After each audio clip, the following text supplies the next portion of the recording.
Confinement, ces pays où des citoyens décident de porter plainte contre l'État. Tous les confinements se valent-ils? C'est la question que se posent de nombreux citoyens à travers le monde, qui critiquent les décisions prises par les gouvernements dans le cadre de la pandémie de Covid-19.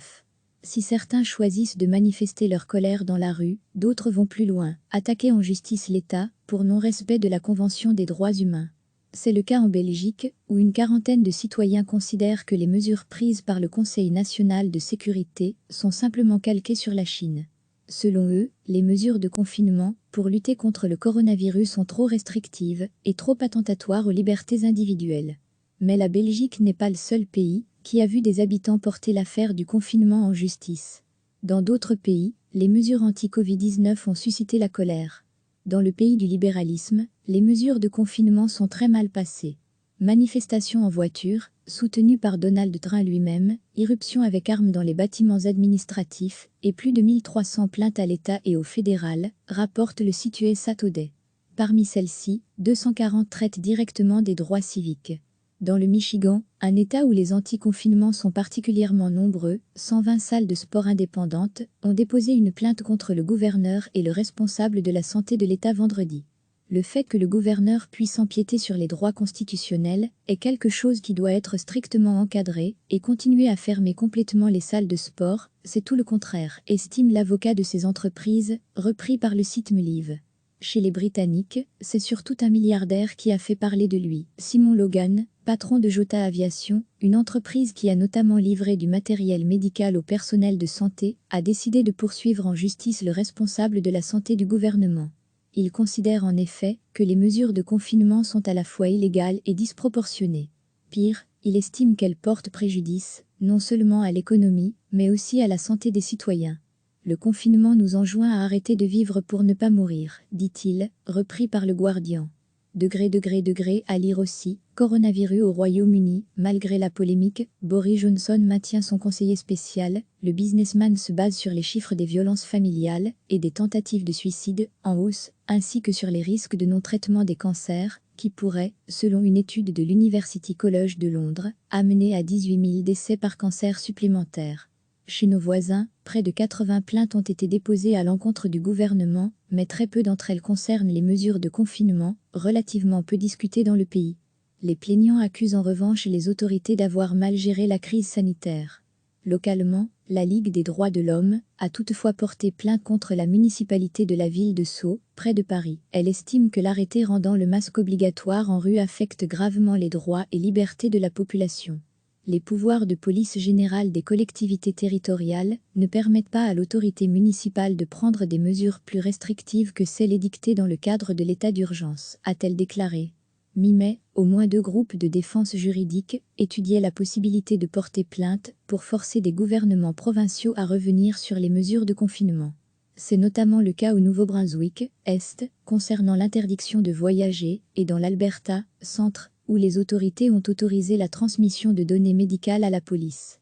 L'existence d'une urgence de santé publique déclarée ne suspend pas les protections de la Charte d'Ottawa pour la promotion de la santé, NDLR, a affirmé un des avocats, repris par le National Post.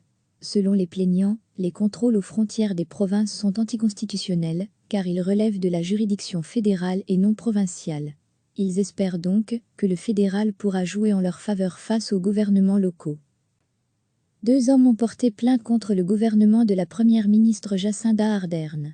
Ils estiment que le confinement va à l'encontre d'une loi vieille de 900 ans qui interdit la détention sans justification. Leur première plainte a été déboutée par la Cour d'appel, mais ils veulent porter l'affaire devant la Cour suprême. Selon eux, les mesures prises par le gouvernement contre le Covid-19 sont un processus complètement antidémocratique et illégal, rapporte le NZ Herald. À lire aussi, coronavirus en Nouvelle-Zélande, la semaine de 4 jours, pour relancer l'économie. Un ancien conseiller parlementaire s'est également présenté devant la Cour suprême pour demander une révision judiciaire des niveaux 3 et 4 du confinement, afin de vérifier s'ils étaient bien légaux. Plusieurs personnes, mais aussi des ONG, des partis politiques ou des associations religieuses ont intenté des actions en justice contre les mesures de confinement. Les fabricants de cigarettes ont notamment porté plainte contre l'interdiction du tabac pendant la pandémie de Covid-19. Le président Cyril Ramaphosa a rappelé que c'était le droit le plus strict des citoyens de porter plainte contre l'État. Même si nous préférerions éviter tout recours en justice contre le gouvernement, nous devons accepter que les citoyens mécontents de nos actions ont le droit de se tourner vers les tribunaux, quelle que soit leur requête, a-t-il déclaré, repris par le site NEWS 24. C'est un tenant naturel de la démocratie constitutionnelle et une pratique parfaitement acceptable dans un pays fondé sur la loi. 7 personnes ont porté plainte contre les conditions de quarantaine au Kenya, une quarantaine à laquelle sont soumises les personnes revenant de l'étranger, mais aussi celles qui ont bravé le confinement ou refusé de mettre un masque, rappelle le New York Times. Mais les conditions particulièrement insalubres des centres et des dortoirs, où ils devaient rester 14 jours, couplées aux pots de vin qu'ils devaient verser pour espérer sortir, sont une violation des droits humains selon certaines associations. À lire aussi, au Kenya, des coiffures coronavirus pour sensibiliser la population lors d'une crise sanitaire comme celle-ci, il faut persuader la population de coopérer plutôt que de la forcer, surtout si votre argument est de dire que c'est pour leur bien, a déclaré le docteur Lukwayat Woli, vice-président de l'association médicale kenyane. Une association d'avocats a envoyé en avril une pétition à la Haute Cour pour mettre fin au confinement, estimant qu'il violait la constitution du pays. Ils ont également pris pour exemple un acte de violence policière, où un agent aurait lâché son chien sur une femme qui n'avait pas respecté le couvre-feu. Les avocats estiment que les cas de ce genre se sont multipliés pendant le confinement. Au 10 avril, les associations de défense des droits du Zimbabwe disaient avoir enregistré plus de 100 cas de violence policière, y compris à l'égard de journalistes, à peine 2 semaines après le début du confinement, rapporte le site Voanet. Tous les confinements se valent-ils ? C'est la question que se posent de nombreux citoyens à travers le monde, qui critiquent les décisions prises par les gouvernements dans le cadre de la pandémie de Covid-19. Si certains choisissent de manifester leur colère dans la rue, d'autres vont plus loin, attaquer en justice l'État pour non-respect de la Convention des droits humains. C'est le cas en Belgique, où une quarantaine de citoyens considèrent que les mesures prises par le Conseil national de sécurité sont simplement calquées sur la Chine. Selon eux, les mesures de confinement pour lutter contre le coronavirus sont trop restrictives et trop attentatoires aux libertés individuelles. Mais la Belgique n'est pas le seul pays qui a vu des habitants porter l'affaire du confinement en justice. Dans d'autres pays, les mesures anti-Covid-19 ont suscité la colère. Dans le pays du libéralisme, les mesures de confinement sont très mal passées. Manifestations en voiture, soutenues par Donald Trump lui-même, irruptions avec armes dans les bâtiments administratifs et plus de 1300 plaintes à l'État et au fédéral, rapporte le site USA Today. Parmi celles-ci, 240 traitent directement des droits civiques. Dans le Michigan, un État où les anti-confinements sont particulièrement nombreux, 120 salles de sport indépendantes ont déposé une plainte contre le gouverneur et le responsable de la santé de l'État vendredi. Le fait que le gouverneur puisse empiéter sur les droits constitutionnels est quelque chose qui doit être strictement encadré, et continuer à fermer complètement les salles de sport, c'est tout le contraire, estime l'avocat de ces entreprises, repris par le site Melive. Chez les Britanniques, c'est surtout un milliardaire qui a fait parler de lui, Simon Logan, patron de Jota Aviation, une entreprise qui a notamment livré du matériel médical au personnel de santé, a décidé de poursuivre en justice le responsable de la santé du gouvernement. Il considère en effet que les mesures de confinement sont à la fois illégales et disproportionnées. Pire, il estime qu'elles portent préjudice, non seulement à l'économie, mais aussi à la santé des citoyens. Le confinement nous enjoint à arrêter de vivre pour ne pas mourir, dit-il, repris par le Guardian. À lire aussi, coronavirus au Royaume-Uni, malgré la polémique, Boris Johnson maintient son conseiller spécial, le businessman se base sur les chiffres des violences familiales et des tentatives de suicide, en hausse, ainsi que sur les risques de non-traitement des cancers, qui pourraient, selon une étude de l'University College de Londres, amener à 18 000 décès par cancer supplémentaires. Chez nos voisins, près de 80 plaintes ont été déposées à l'encontre du gouvernement, mais très peu d'entre elles concernent les mesures de confinement, relativement peu discutées dans le pays. Les plaignants accusent en revanche les autorités d'avoir mal géré la crise sanitaire.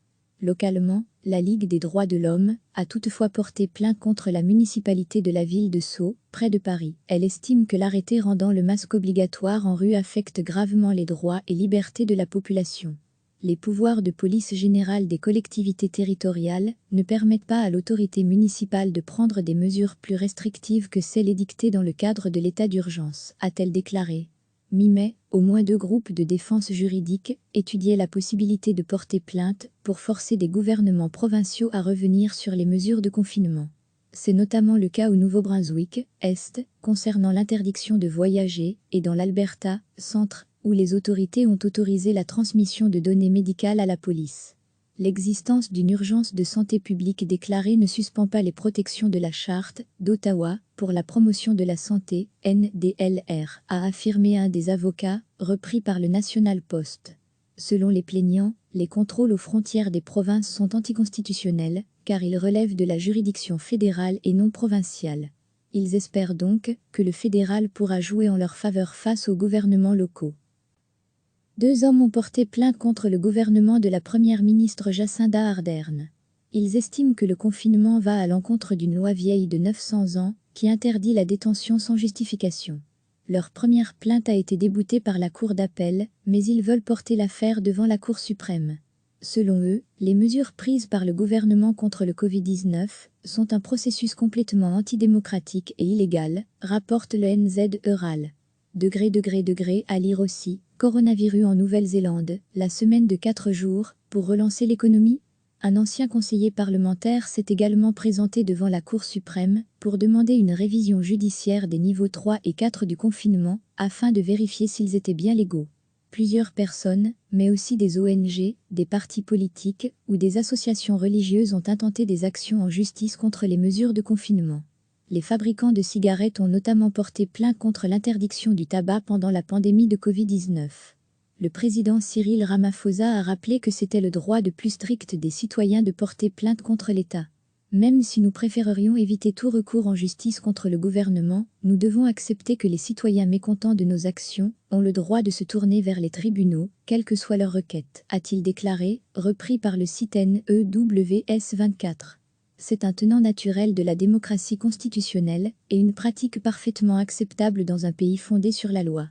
7 personnes ont porté plainte contre les conditions de quarantaine au Kenya, une quarantaine à laquelle sont soumises les personnes revenant de l'étranger, mais aussi celles qui ont bravé le confinement ou refusé de mettre un masque, rappelle le New York Times. Mais les conditions particulièrement insalubres des centres et des dortoirs, où ils devaient rester 14 jours, couplés aux pots de vin qu'ils devaient verser pour espérer sortir, sont une violation des droits humains selon certaines associations. À lire aussi, au Kenya, des coiffures coronavirus pour sensibiliser la population lors d'une crise sanitaire comme celle-ci, il faut persuader la population de coopérer plutôt que de la forcer, surtout si votre argument est de dire que c'est pour leur bien, a déclaré le Dr Lukoya Twoli, vice-président de l'association médicale kenyane. Une association d'avocats a envoyé en avril une pétition à la Haute Cour pour mettre fin au confinement, estimant qu'il violait la constitution du pays. Ils ont également pris pour exemple un acte de violence policière, où un agent aurait lâché son chien sur une femme qui n'avait pas respecté le couvre-feu. Les avocats estiment que les cas de ce genre se sont multipliés pendant le confinement. Au 10 avril, les associations de défense des droits du Zimbabwe disaient avoir enregistré plus de 100 cas de violence policière, y compris à l'égard de journalistes, à peine 2 semaines après le début du confinement, rapporte le site Voanais. Cliquez sur s'abonner pour recevoir les dernières nouvelles.